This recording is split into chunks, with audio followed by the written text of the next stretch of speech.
وعن عمرو بن شعيب عن أبيه عن جده أن رسول الله صلى الله عليه وسلم قال: من قتل متعمدا دفع إلى أولياء المقتول فإن شاءوا قتلوا وإن شاءوا أخذوا الدية وهي 30 حقة و30 جزاعة و40 خليفة وما سلموا عليه فهو لهم. رواه الترمذي. وما صالحوا عليه فهو لهم. رواه الترمذي. وعن عمرو بن شعيب عن أبيه عن جده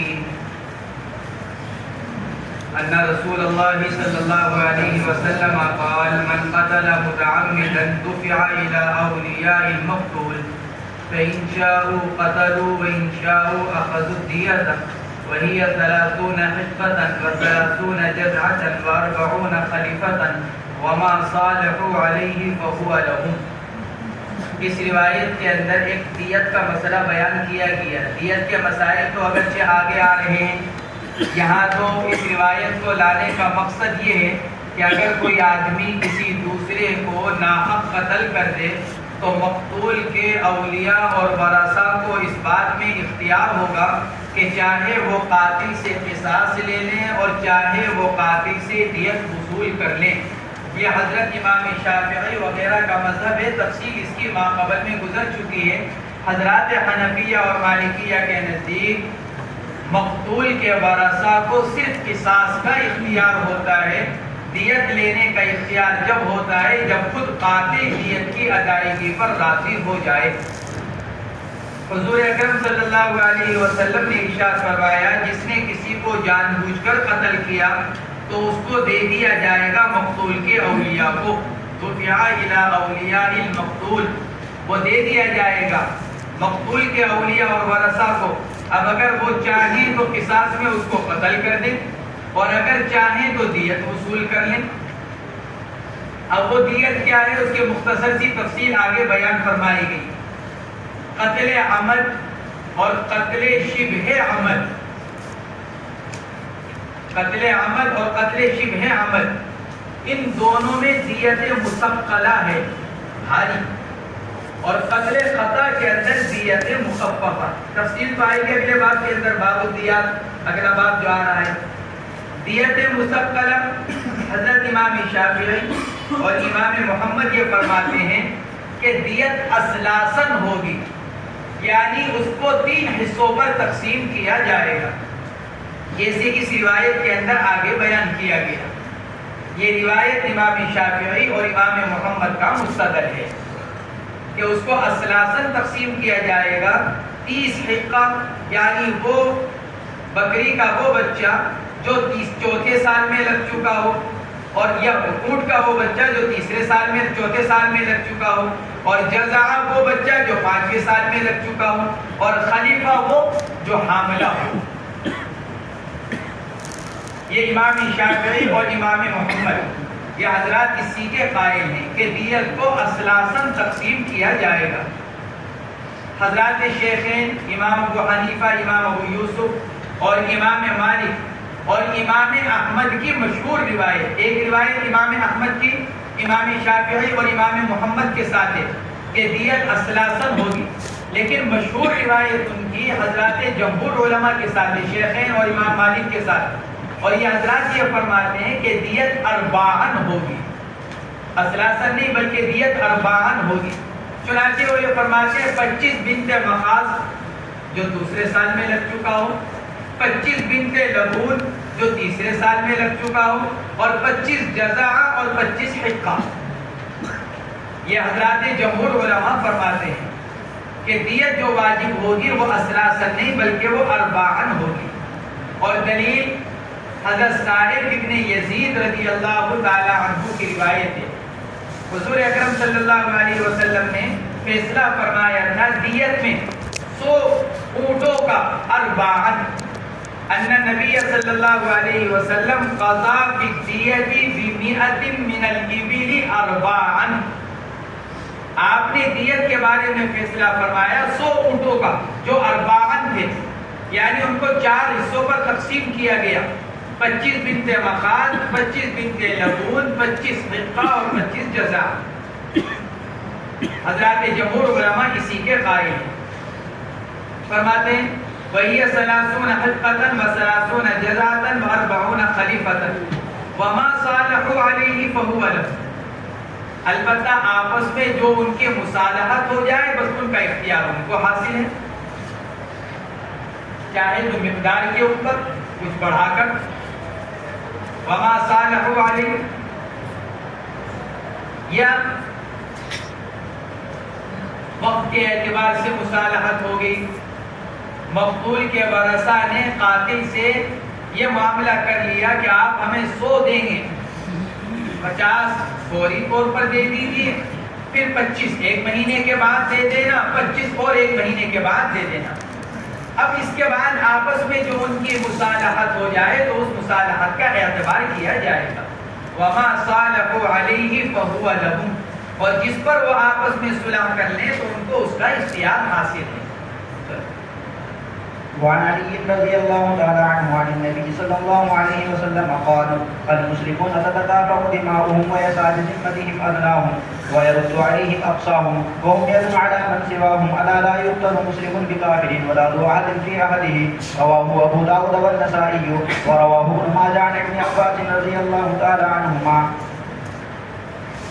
حضرت علی حضور اکرم صلی اللہ تعالی علیہ وسلم سے نقل فرماتے ہیں، آپ نے ارشاد فرمایا المسلمون تتکافأ دماؤہم، مسلمان اپنے خون کے اعتبار سے سب برابر ہیں، مرد عورت، عالم جاہل، دیہاتی شہری، حاکم محکوم، کالا گورا، برادری کے اعتبار سے ادنا اوسط اعلیٰ، خون کے اعتبار سے سب برابر ہیں. زمانہ جاہلیت والا طریقہ نہیں کہ اگر کسی اونچے خاندان کا آدمی مارا گیا تو اس کے بدلے میں 2 آدمیوں کو مارا جائے گا، یا ادنا اعلیٰ درجے کے اعلیٰ خاندان کے کسی آدمی نے اگر کسی کو مار دیا تو اس سے قصاص نہیں لیا جائے گا. آپ نے فرمایا کہ اسلام کے اندر یہ چیز نہیں ہے. المسلمون تتکافأ دماؤہم، مسلمان برابر ہیں اپنے خون کے اندر، خون کے اعتبار سے سب برابر. وَيَسْعَى بِذِمَّتِهِمْ أَدْنَاهُمْ، ذمہ امان، اگر ان میں سے ادنا آدمی بھی اگر امان دے دے گا تو وہ امان چلے گا. وَيَسْعَى بِذِمَّتِهِمْ أَدْنَاهُمْ، اور مسلمان امان کو لے کر چلیں گے ان کے ادنا کے دیے ہوئے کو. اگر کسی بہت ہی ہلکے آدمی نے بھی اگر کسی مخالف کو، دشمن کو اگر امن دے دیا تو سارے مسلمانوں کی ذمہ داری ہے اس کے دیے ہوئے امن کی پاسداری کرنا. یوں نہیں کہا جائے گا جی وہ تو ایسا ہے، وہ تو ویسا ہے، وہ تو لڑ بھی نہیں رہا تھا، وہ تو یوں بھی نہیں کر رہا تھا. کہ نہیں، اگر کوئی ایک مسلمان بھی اگر کسی غیر ایمان والے کو امن دے دے گا اور امان دے دے گا تو بقیہ تمام کی ذمہ داری اس کے پاسداری کرنے کی ہوگی. وَيَسْعَى بِذِمَّتِهِمْ أَدْنَاهُمْ وَيَرُدُّ عَلَيْهِمْ أَقْصَاهُمْ.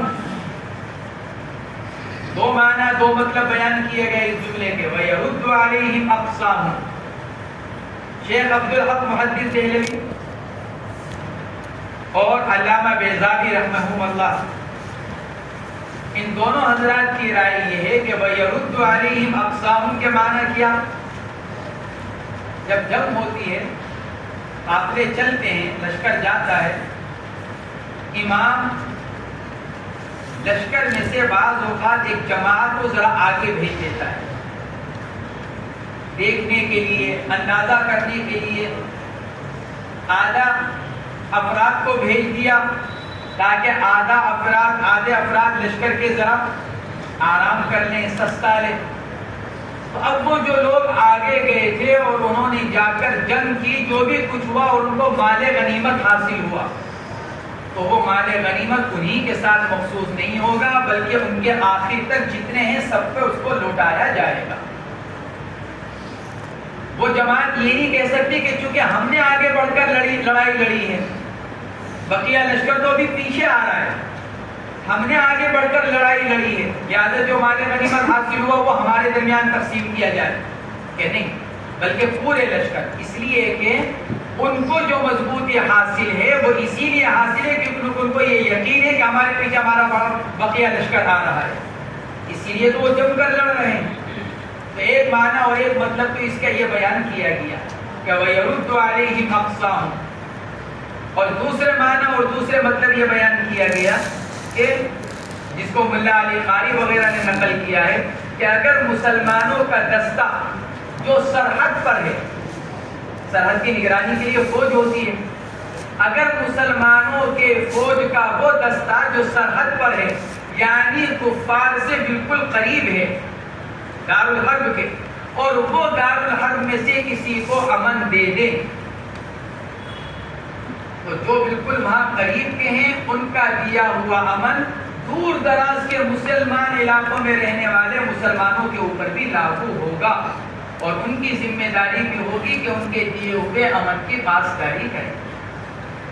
یہ ملا علی قاری رحمۃ اللہ علیہ نے اس کے معنی اور اس کا مطلب یہ بیان کیا کہ وَيَرُدُّ عَلَيْهِمْ أَقْصَاهُمْ وَهُمْ يَدٌ عَلَى مَنْ سِوَاهُمْ، اور تمام کے تمام مسلمان مثل ایک ہاتھ کے ہیں. وَهُمْ يَدٌ أي كأنهم يد واحدة، ایک ہاتھ.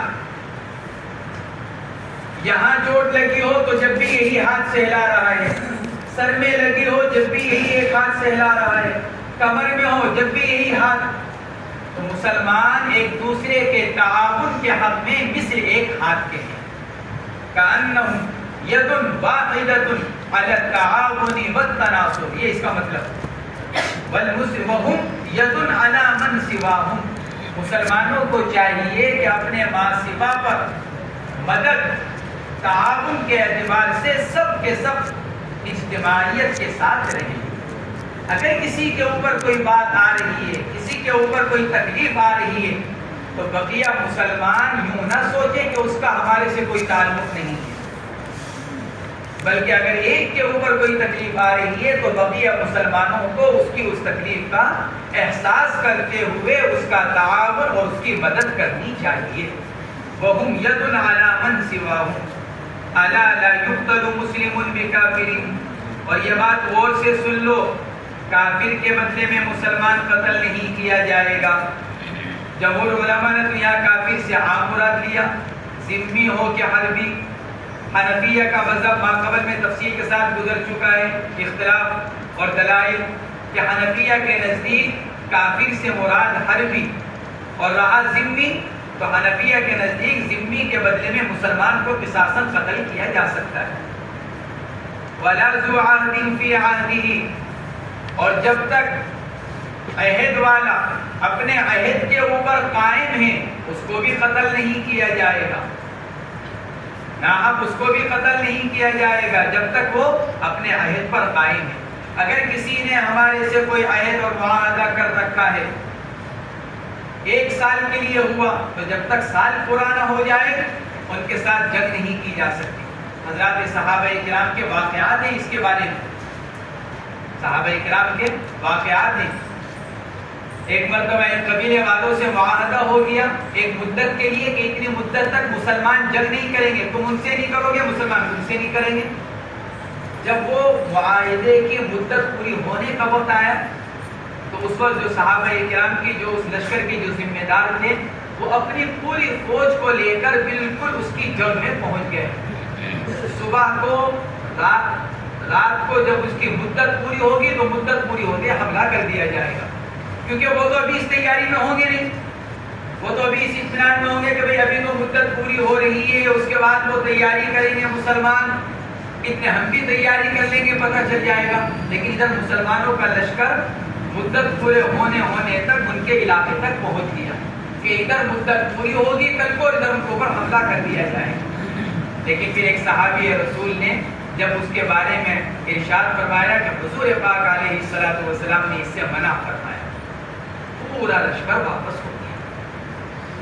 وَلَا ذُو عَهْدٍ فِي عَهْدِهِ وَلَا ذُو عَهْدٍ فِي عَهْدِهِ أي فِي زَمَانِهِ وَحَالِهِ، جو اس کے معاہدے کا مدت ہے، اس کا زمانہ ہے، اور جب تک وہ اپنے عہد پر قائم ہے جب تک اس کو قتل نہیں کیا جائے گا، مارا نہیں جائے گا، نہ ان سے جنگ کی جائے گی. وعن ابي شريح الخزاعي رضي الله تعالى عنه قال سمعت رسول الله صلى الله عليه وسلم يقول من اصيب بدم او قبل والقبر الدرع فهو بالخيار بين احدى ثلاث فان اراد الرابعه فخذوا على يديه بين ان يقتص او يعفو او ياخذ الاخلاق فان اخذ من ذلك شيئا ثم عدا بعد ذلك فله النار خالدا فيها مخلدا ابدا رواه الدارمي. ابو شریح الخزاعی رضی اللہ تعالی عنہ اپنی کنیت سے مشہور ہیں. نام ہے خویلد ابن عمرو الکعبی العدوی الخزاعی. خویلد ابن عمرو فتح مکہ کے موقع پر اسلام لے کر آئے. ان کی یہ روایت میں نے حضور اکرم صلی اللہ علیہ وسلم کو فرماتے ہوئے سنا من اصیب بدم او قبل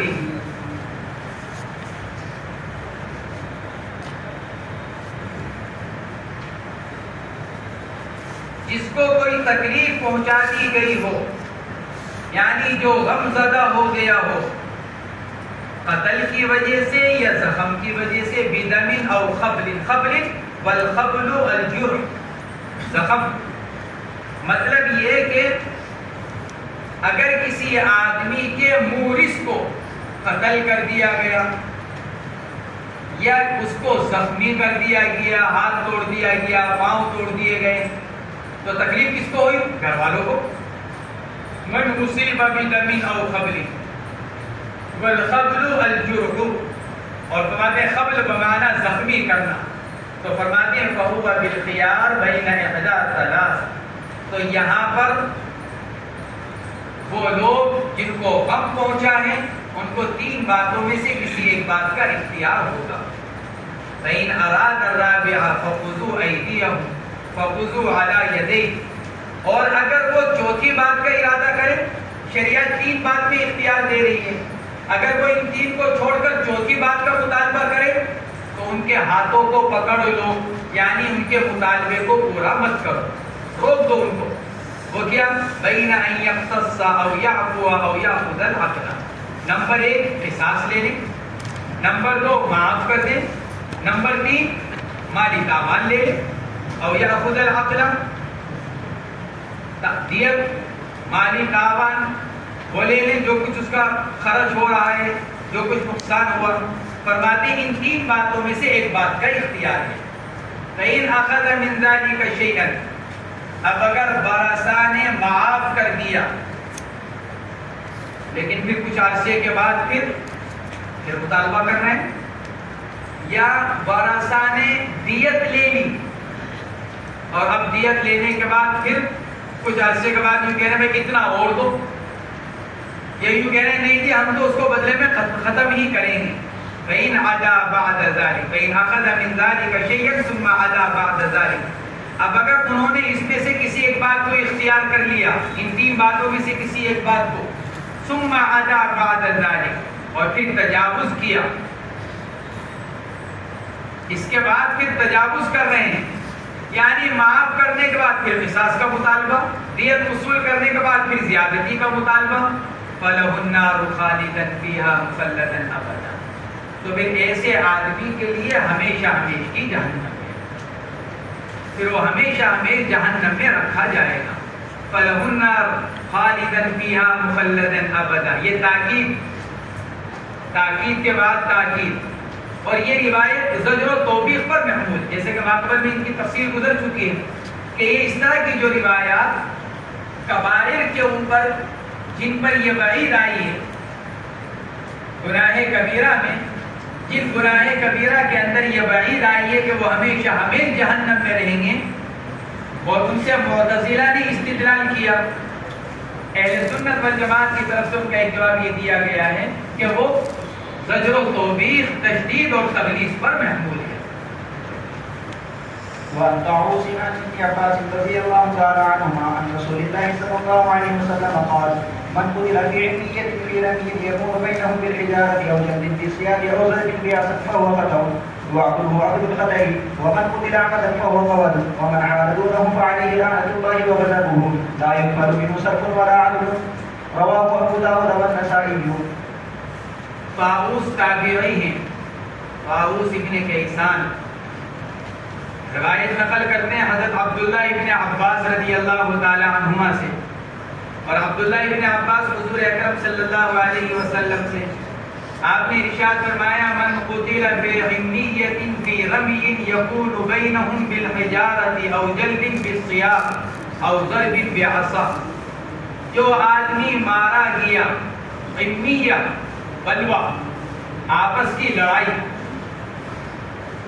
دو خاندانوں میں دو برادریوں میں لڑائی ہو گئی، اب وہ ادھر اور یہ ادھر، وہ ادھر سے پتھراؤ کر رہے ہیں یہ ادھر سے پتھراؤ کر رہے ہیں، درمیان میں ایک آدمی پھنس گیا تو ہو جاتا ہے بعض اوقات ایک دم فساد ہو گیا، ایک دم لڑائی ہو گئی، اب ایک آدمی درمیان میں پھنس گیا، ادھر سے بھی پتھراؤ ادھر سے بھی پتھراؤ، ادھر سے بھی گولی چل گئی ادھر سے بھی گولی چل گئی، درمیان میں ایک آدمی مارا گیا اور یہ پتہ نہیں چل رہا ہے کہ کس کے مارے ہوئے پتھر سے مرا، کس کی چلائی ہوئی گولی سے مرا، نہیں پتہ چل رہا ہے۔ عمیہ یعنی جس کے قاتل کا پتہ نہ چل سکے، ایک عمومی اس میں مارا گیا، اسی کی تفصیل آگے کر رہے ہیں فی رمی یکون بینہم بالحجارۃ، رمی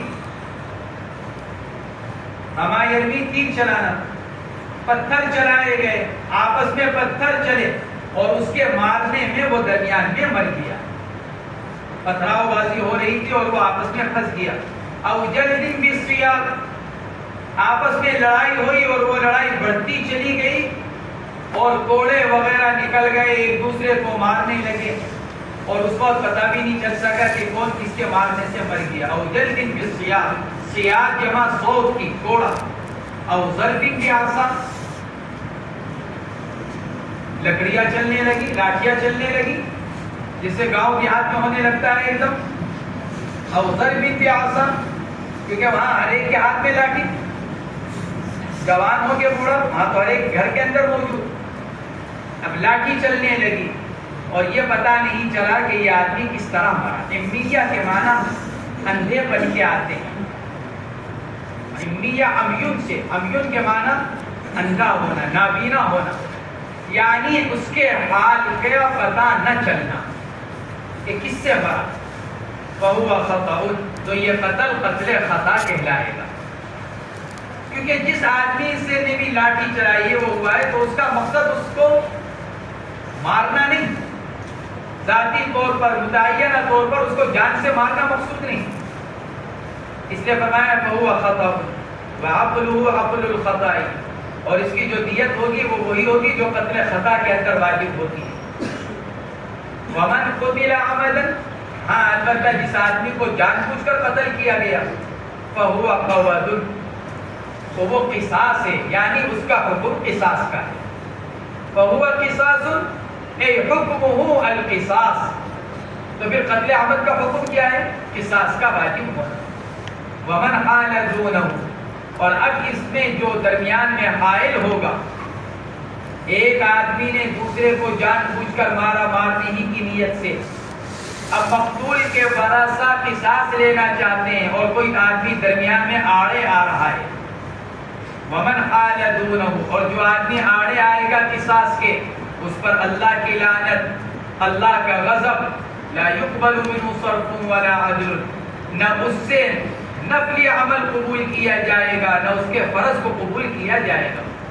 صرف بمعنی نفل اور عدل بمعنی فرض، یا صرف بمعنی توبہ اور عدل بمعنی فدیہ، چونکہ یہ شریعت کا ایک حکم ہے، قصاص حکم دیا گیا قرآن پاک میں، اب یہ آدمی اس حکم کی اور اس فرض کی ادائیگی میں رکاوٹ بن رہا ہے، لہذا اس کے بارے میں وعید ارشاد فرمائی گئی۔ وعن جابر رضی اللہ تعالی عنہ قال قال رسول اللہ صلی اللہ علیہ وسلم لا عفی من قتل بعد اخذ الدیة، رواہ ابو داود۔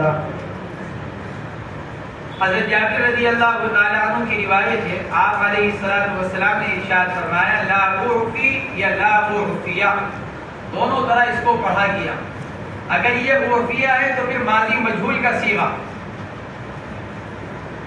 لا اعفیہ من قتل بعد اخذ الدیة،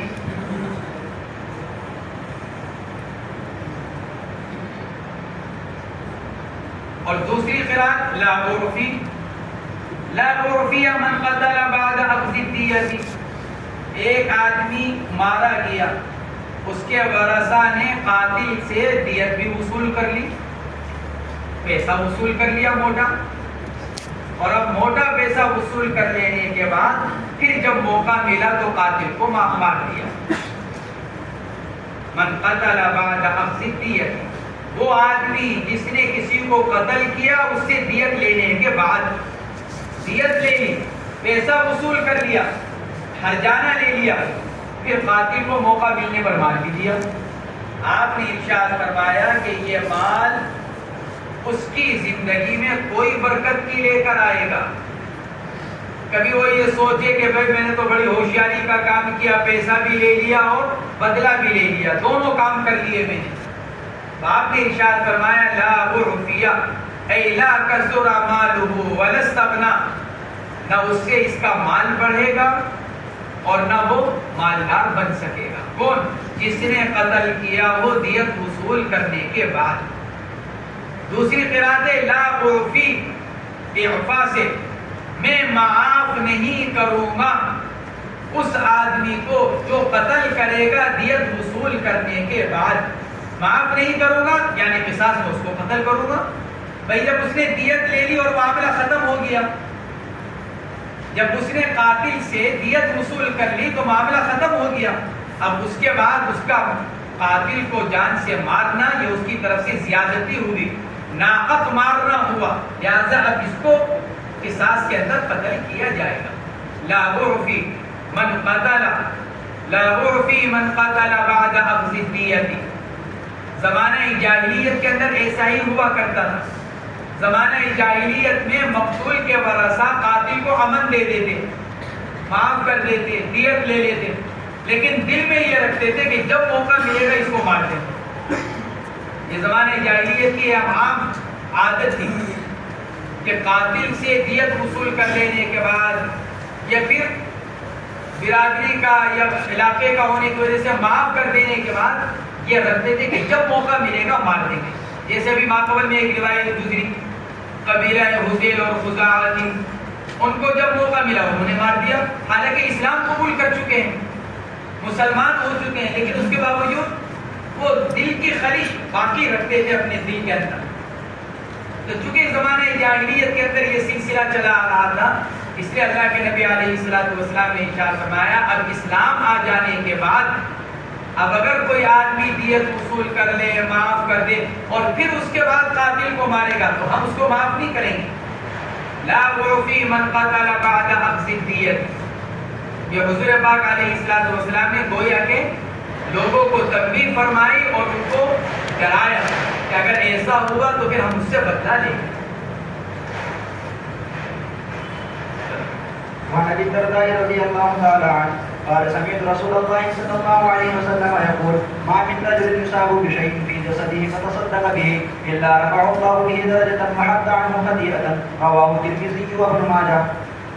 حضرت ابو الدرداء رضی اللہ تعالی عنہ کی روایت ہے، فرماتے ہیں میں نے رسول اللہ صلی اللہ علیہ وسلم کو فرماتے ہوئے سنا نہیں ہے کوئی آدمی کہ جس کو کوئی تکلیف پہنچے اس کے جسم میں،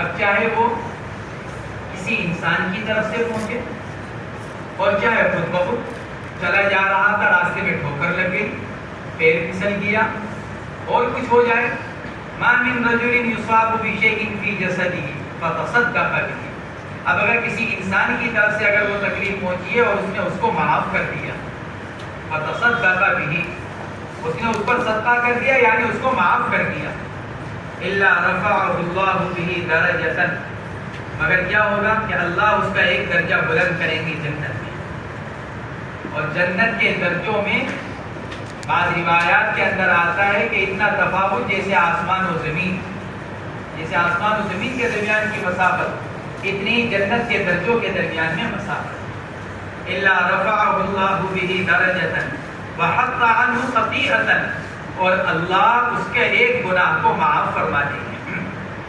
روزانہ کتنی تکلیفیں ہم کو دوسروں کی طرف سے پہنچتی ہیں، کسی کی طرف سے کوئی جملہ پہنچا، کسی کی طرف سے کوئی ہاتھ سے تکلیف پہنچ گئی، کسی کی زبان سے، کسی کے ہاتھ سے، کسی کے حال سے آدمی کو دن کے اندر کتنی ہی تکلیفیں پہنچتی ہیں. اب اگر آدمی کو روزانہ 10 تکلیفیں مختلف لوگوں کی طرف سے پہنچے اور وہ 10 کے 10 کو معاف کرتا رہے تو روزانہ کے 10 گناہ معاف اور روزانہ کے اعتبار سے جنت میں 10 درجے بلند. یہ فرمائے گی ما من شیء یصاب فی جسدی بشیء فی جسد. معافی کی عادت ڈالنی چاہیے. ہم بدلہ لینے کو کیا سمجھتے ہیں کہ بدلہ لیا جائے یہ ہمت کی بات ہے.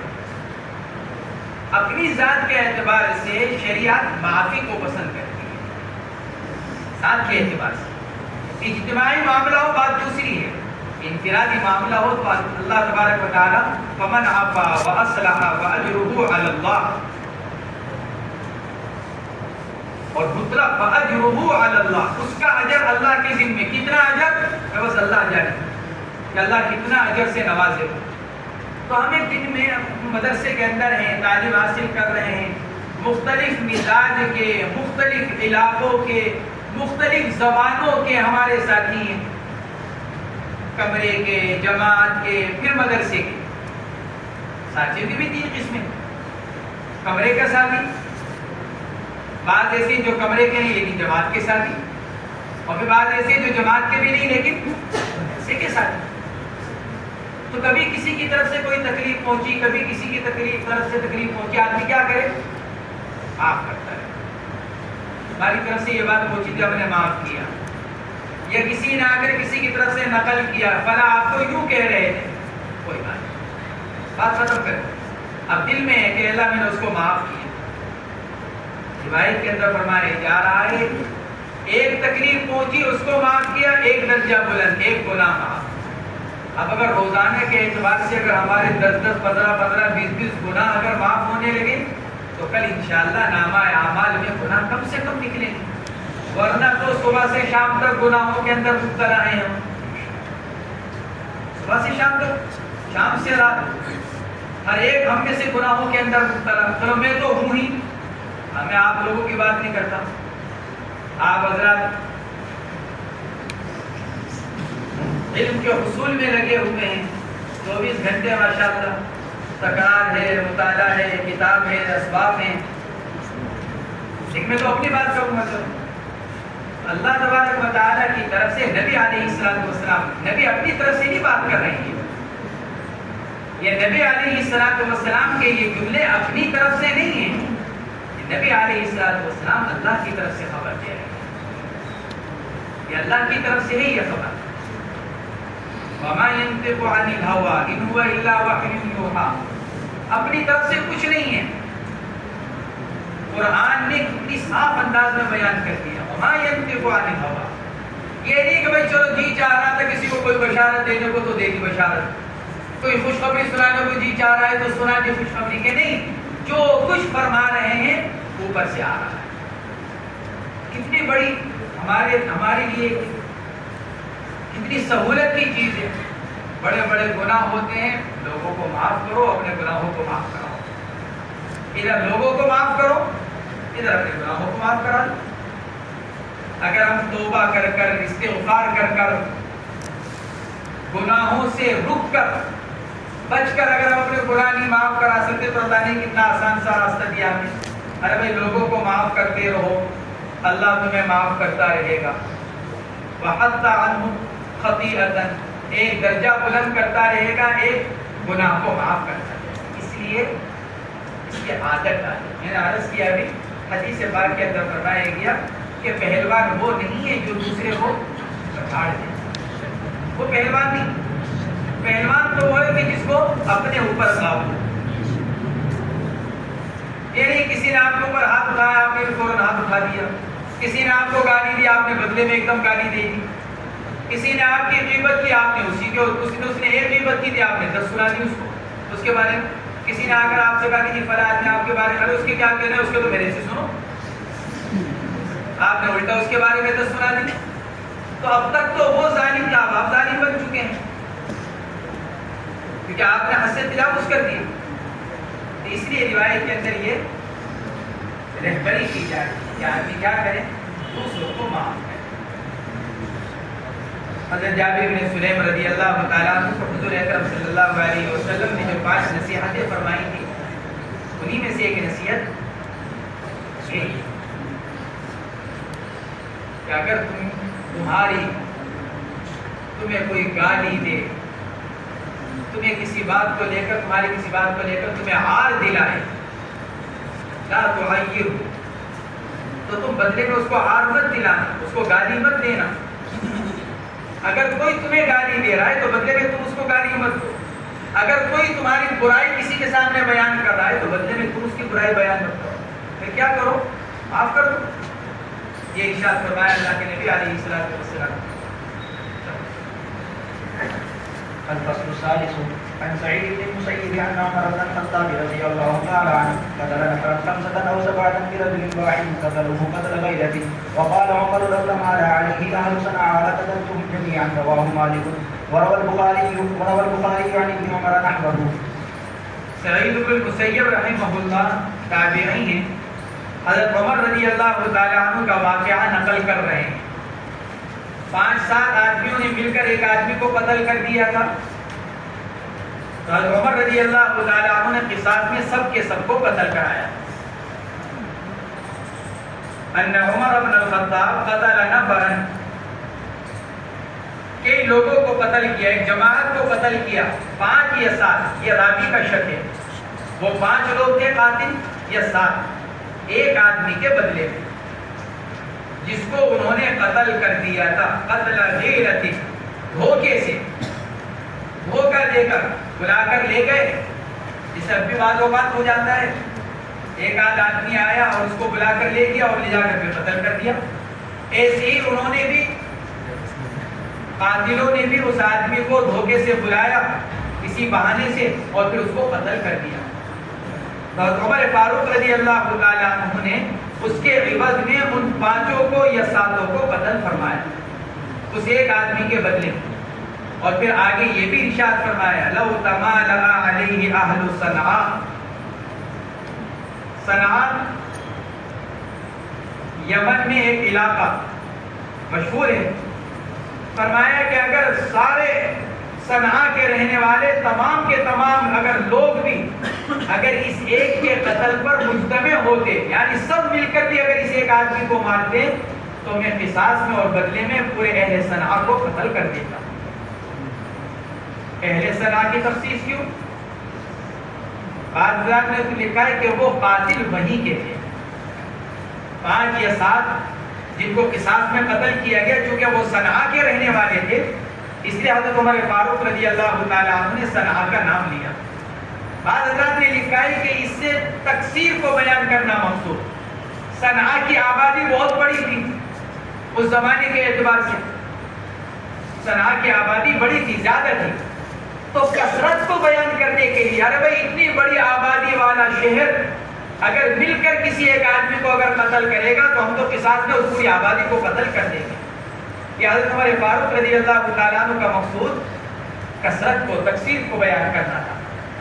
لَقَتَلْتُهُمْ جَمِيعًا، فرماتے ہیں امام مالک نے اس روایت کو موطا امام مالک میں نقل کیا، امام بخاری نے بھی اس روایت کو نقل کیا، لیکن سعید بن المسیب کے بجائے عبداللہ ابن عمر رضی اللہ تعالیٰ عنہ کے واسطے سے۔ وعن جندب رضي الله تعالى عنه قال حدثني فلان أن رسول الله صلى الله عليه وسلم قال يجيء المقتول بقاتله يوم القيامة فيقول سل هذا فيما قتلني فيقول قتلته على ملك فلان قال جندب رضي الله تعالى عنه فاتقها، رواه النسائي۔ حضرت جندب رضی اللہ تعالیٰ عنہ فرماتے ہیں کہ مجھ سے فلاں صحابی نے یہ روایت بیان کی، صحابہ کے اندر جہالت نقصان دہ نہیں ہے، یعنی اگر صحابی کا نام نہ لیا جائے، یہ جہالت ہمارے اعتبار سے ہے، ورنہ راوی تو جانتے ہیں ان کو، اس لیے کہ فلانے نے بیان کیا مجھ کو۔ یہ جہالت یعنی صحابی کے نام کی تعیین، عدم تعیین، یہ ہمارے اعتبار سے، اور صحابہ کے اندر نام کے اندر جہالت یہ کوئی ضرر اور نقصان کی بات نہیں ہے، کیونکہ صحابہ تمام کے تمام عادل اور ثقہ ہیں، اس لیے فرماتے ہیں ان رسول اللہ صلی اللہ علیہ وسلم قال، آپ نے ارشاد فرمایا کہ کل قیامت کے دن مقتول اپنے قاتل کو لے کر آئے گا اللہ کے حضور۔ قبل میں روایت گزر چکی ہے کہ مقتول قاتل کی پیشانی اور سر پکڑ کر لے کر آئے گا، ایک ہاتھ سے یہ پیشانی کے بال اور دوسرے ہاتھ سے یہ سر کے بال، یہ پکڑ کر اللہ کے حضور حاضر کرے گا عرش کے پاس۔ فرمایا کہ لائے گا اس کو قیامت کے دن اور اللہ سے عرض کرے گا، اے اللہ پوچھئے اس سے، اس نے کس وجہ سے مجھ کو جان سے مارا تھا؟ یہ وہی ہوگا جس کو ناحق قتل کیا گیا ہو۔ فیما قتلنی ای بأی سبب قتلنی، کس وجہ سے اس نے مجھ کو قتل کیا، کیا بات پیش آئی؟ فیقول قتلته علی ملک فلان یا علی ملک فلان، میم کا ضمہ میم کا کسرہ دونوں طرح اس کو پڑھا گیا، تو وہ جواب میں یوں کہے گا کہ میں نے اس کو قتل کیا فلانے کی بادشاہت پر، ملک علی ملک فلان۔ اگر میم کا ضمہ ہے تو ملک بمانا بادشاہ، یعنی مطلب یہ کہ فلاں آدمی کی شہ پر میں نے اس کو قتل کیا، کیونکہ فلاں آدمی میری پشت پر تھا۔ یہ ناحق قتل کے بارے میں، آدمی ناحق قتل جب ہی کرتا ہے، ایک تو یہ کہ کوئی واقعہ پیش آ گیا، کوئی بات پیش آ گئی، لیکن ایک یہ کہ آدمی کو ناحق مارا جائے، تو بعض اوقات آدمی جب دوسرے کو ناحق مارتا ہے، ظلم کرتا ہے، کس وجہ سے؟ کیونکہ اس کو معلوم ہے کہ میری پیٹھ بہت مضبوط ہے، میرا کوئی کچھ بگاڑ نہیں سکتا، اس لیے ذرا سی بات پر لوگوں کے اوپر ظلم کرنے کے لیے کھڑا ہو جاتا ہے۔ تو علی ملک فلانی، فلاں کی بادشاہت پر، یعنی اس کی نصرت اور اس کے تعاون کی بنا پر۔ اور اگر یہ ملک ہو تو پھر معنی ہوں گے مخالفت، اجی میرے اور اس کے درمیان میں چونکہ مخالفت تھی، لڑائی تھی، اس لڑائی کی بنا پر میں نے اس کو قتل کیا۔ علی ملک فلان، فلانے کی لڑائی پر میرے اور اس کے درمیان مشاجرت، مخالفت، اس بنا پر میں نے اس کو قتل کیا۔ قال جندب، حضرت جندب رضی اللہ تعالیٰ عنہ نے فرمایا، لوگوں بچو اس سے، یا تو قتل کرنے سے بچو ناحق، یا پھر اس دن کے اس سوال و جواب سے بچو، اس دن کی اس ذلت اور رسوائی سے بچو جب قیامت کا دن آئے گا اور تمہارا مقتول تمہیں پکڑ کر لے کر آئے گا اللہ کے سامنے، اور وہاں اللہ کے حضور تمہارے سے مواخذہ ہوگا۔ لہذا اس وقت سے کیا کرو؟ اس وقت کے آنے سے بچو۔ ایسی صورتحال اپنے ساتھ نہ لے کر آؤ کہ تمہیں کل قیامت کے دن تمہارے ساتھ یہ معاملہ پیش آ جائے۔ وعن ابي هريره رضي الله تعالى عنه قال قال رسول الله صلى الله عليه وسلم من اعان على قتل مؤمن شطر كلمه لقي الله مكتوب بين عينيه لا يشرك من رحمه الله لقي الله مكتوب بين عينيه آيس من رحمه الله رواه ابن ماجه۔ حضرت ابو ہریرہ رضی اللہ تعالیٰ عنہ فرماتے ہیں، حضور پاک علیہ الصلوۃ والسلام نے ارشاد فرمایا، من اعان علی قتل مؤمن، جس آدمی نے تعاون کیا کسی مسلمان کے مارنے پر، شطر کلمہ ای بشطر کلمۃ، آدھا جملہ کہہ کر بھی، جیسے بعض اوقات جب لڑائی ہو جاتی ہے تو بعض لوگ ایسے بھی ہوتے ہیں جو مارنے والے کو شہ دیتے ہیں، اور مار اور مار اور ادھر مار اور تھپڑ مار، شہ دیتے ہیں، جس سے مارنے والے کا جوش بڑھتا ہے۔ اس کا ارادہ تو ایک ہی تھپڑ مارنے کا تھا، لیکن ادھر آگے سے جب آواز سنائی تھی تو دوسرا ہی مار دیا۔ اس کے بارے میں ارشاد کرتا ہے، من اعان علی قتل مسلم شطر کلمۃ، آدھے جملے سے بھی اگر کسی کا تعاون کیا، کسی مسلمان کے مارنے پر اگر تعاون کیا، مراد یہ کہ اگر بہت ہی کم بھی اگر کسی کا تعاون اگر کسی مسلمان کے مارے جانے میں پایا گیا تو پھر لقی اللہ مکتوب، کل قیامت کے دن اللہ سے ملاقات اس حال میں کرے گا کہ اس کی دونوں آنکھوں کے درمیان یہاں پر کیا لکھا ہوا ہوگا؟ آئس من رحمت اللہ، یہ وہ آدمی ہے جو اللہ کی رحمت سے مایوس کر دیا گیا، اور اللہ کی رحمت سے مایوس کافر ہوتا ہے۔ لا تیأسوا من روح اللہ انہ لا ییأس من روح اللہ الا القوم الکافرون، اللہ کی رحمت سے مایوس ہونے والے تو کون؟ کافر. بہت بڑی وعید ہے. گویا کہ ایک طرح سے اس کو کفر تک پہنچا دیا گیا. فرمایا آپ نے مکتوب بین عینی آئس من رحمت اللہ. علامہ طیبی رحمت اللہ علیہ نے لکھا ہے اس سے زیادہ بلیغ اور شدید وعید میری نگاہ سے نہیں ہو سکتی. کسی آدمی کو ناحق قتل کرنے میں، ناحق مارنے میں، یہ سب سے زیادہ خطرناک وعید ہے. ایک تو یہ کہ اس کو کفر تک پہنچا دیا گیا، اور دوسرا اندازہ لگاؤ جب اس آدمی کی پیشانی پر یہاں یہ لکھا ہوا ہوگا آئس من رحمت اللہ، تو پوری انسانیت کے سامنے کیسا ذلیل و رسوا ہو رہا ہوگا. دنیا کے اندر بڑا عزت دار بنتا تھا، بڑا عہدے دار تھا، بڑا دیندار بنتا تھا، لوگ سلام کرتے تھے، عزت دیتے تھے، اور وہاں قیامت کے دن دونوں آنکھوں کے درمیان پیشانی پر کیا لکھا ہوا ہے؟ آئس من رحمت اللہ، اللہ کی رحمت سے مایوس ہونے والا. اس لیے علامہ طیبی رحمت اللہ علیہ نے لکھا ہے کہ ذا وعد شدید لم یرا مثلہ، بڑی سخت وعید ہے یہ، اور اس جیسی وعید دکھائی نہیں دیتی. اس لیے فرمایا آئس من رحمت اللہ. اور یہ محمول ہے کس پر؟ تغلیظ پر، تجدید پر. یا پھر اس کو محمول کر لیا جائے مستحل پر. یہ اس آدمی پر محمول ہے جو مسلمان کے ناحق قتل کیے جانے کو حلال سمجھ رہا ہو، اور حلال سمجھ کر قاتل کا تعاون اور قاتل کی مدد کر رہا ہو. تو یہ تو اس روایت کو محمول کر لیا جائے تجدید پر، یا اس روایت کو محمول کر لیا جائے استحلال پر، حلال سمجھ. وعن ابن عمر رضي الله تعالى عنهما عن النبي صلى الله عليه وسلم قال إذا مسك الرجل رجلا فقتله الآخر يقتل الذي قتل ويحبس الذي أمسك. رواه الدارقطني. عبداللہ ابن عمر حضور اکرم صلی اللہ علیہ وسلم سے نقل فرماتے ہیں اذا امسك الرجل الرجل وقتله الآخر يقتل الذي قتل ويحبس الذي أمسك. دو آدمیوں نے مل کر ایک آدمی کو جان سے مارا، لیکن ایک آدمی پکڑنے والا، دوسرا آدمی اس کو جان سے مارنے والا. تو اس روایت کے اندر یہ فرمایا جا رہا ہے کہ قصاص تو اس سے لیا جائے گا جس نے جان سے مارا، تلوار چلائی، چاقو مارا، اور کچھ کیا، گولی ماری، کچھ بھی کیا، جان سے مارنے والے سے قصاص لیا جائے گا. اور جس نے پکڑ رکھا تھا فرماتے ہیں اس کو قصاص میں قتل نہیں کیا جائے گا، البتہ اس کو قید خانے میں ڈال دیا جائے گا.